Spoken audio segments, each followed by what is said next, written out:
Le Seigneur conduisit David jusqu'à l'aire d'Ornan, le Jébusien. David avait cessé un court moment de regarder au Dieu vivant. Son regard s'était porté sur les énergies naturelles.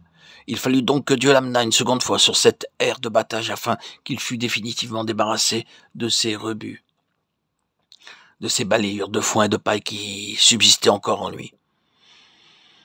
Et c'est sur cet emplacement de l'aire d'Ornan, le Jébusien, que Salomon érigea le temple de l'Éternel.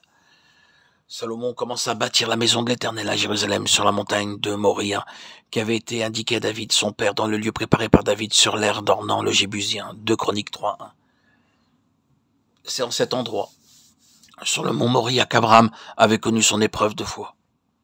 Et au même endroit, là où David s'était à présent repenti profondément, le temple fut érigé. Ce n'est qu'à partir de ce moment-là, c'est-à-dire lorsque David fut délivré de toute intelligence, de toute sagesse et de tout zèle humain, que Dieu eut la possibilité de lui donner la révélation du plan détaillé du temple.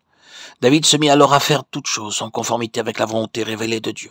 « Je veux faire ta volonté, mon Dieu, et ta loi est au fond de mon cœur » Psaume 49. David avait appris à mettre tout son plaisir à faire la volonté de Dieu, en toutes choses. Dieu lui avait appris ces leçons importantes au travers de toutes ses épreuves et de toutes ses persécutions. David partit de là et se sauva dans la caverne d'Adoulam. Ses frères et toute la maison de son père l'apprirent et ils descendirent vers lui. Et tous ceux qui se trouvaient dans la détresse, qui avaient des créanciers ou qui étaient mécontents, se rassemblèrent auprès de lui. Et il devint leur chef. Ainsi se joignirent à lui environ 400 hommes. 1 Samuel 22, 1-2. Imaginez-vous 400 personnes en difficulté, ce qui n'est pas un petit nombre. Et tous étaient là, cachés dans cette caverne, laquelle était entourée, assiégée par les soldats du roi Saül. David ne disposait que de 400 hommes. Il n'avait pas d'argent. Il ne pouvait sortir de la caverne et personne ne pouvait entrer vers eux. C'est à ce moment-là que David écrivit le psaume 34 et 108.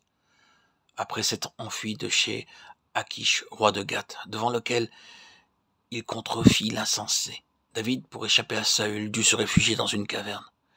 C'est en ce temps-là que Dieu lui donna la foi afin qu'il se confie en lui pour tous ses besoins.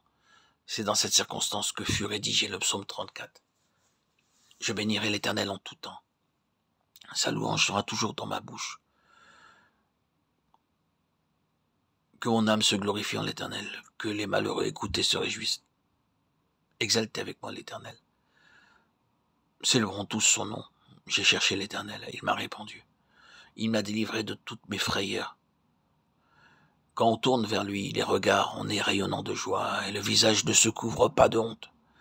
Quand un malheureux crie, l'Éternel l'entend, et il le sauve de toutes ses détresses. L'ange de l'Éternel campe autour de ceux qui le craignent, et il les arrache au danger. Sentez, voyez combien l'Éternel est bon.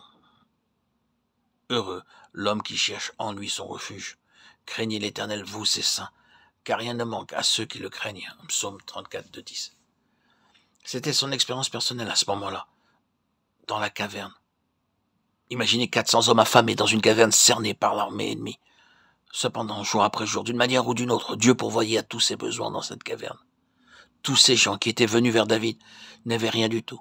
Ils étaient pauvres. Ils pouvaient certainement entendre en bas dans la vallée les lionceaux qui rugissaient, réclamant leur pâture.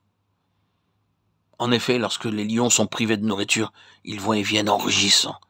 Il en est de même de beaucoup de serviteurs de Dieu.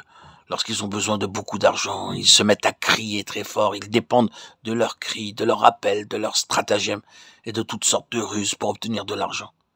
Mais David dit, les lionceaux éprouvent la disette et la faim, mais ceux qui cherchent l'Éternel ne sont privés d'aucun bien. Psaume 34, 11.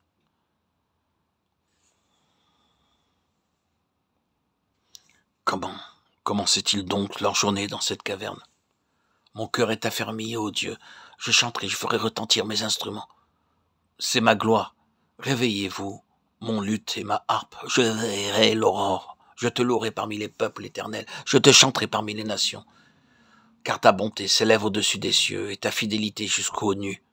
Élève-toi sur les cieux, ô Dieu, et que ta gloire soit sur toute la terre. Psaume 108, 1-6. C'est de cette manière qu'il débutait en effet la journée dans la caverne. Il n'avait pas de nourriture, il n'avait rien du tout, pas de magasin, pas de supermarché. Mais par la foi, ils entraient dans la journée avec des louanges. Chaque matin, au lieu de murmurer, ils se mettaient à jouer des instruments de musique. Et d'une manière immédiate, Dieu pourvoyait à leurs besoins, peut-être par des anges, Tandis qu'ils chantaient, leur foi se fortifiait, car ils devaient se confier en Dieu pour tous leurs besoins.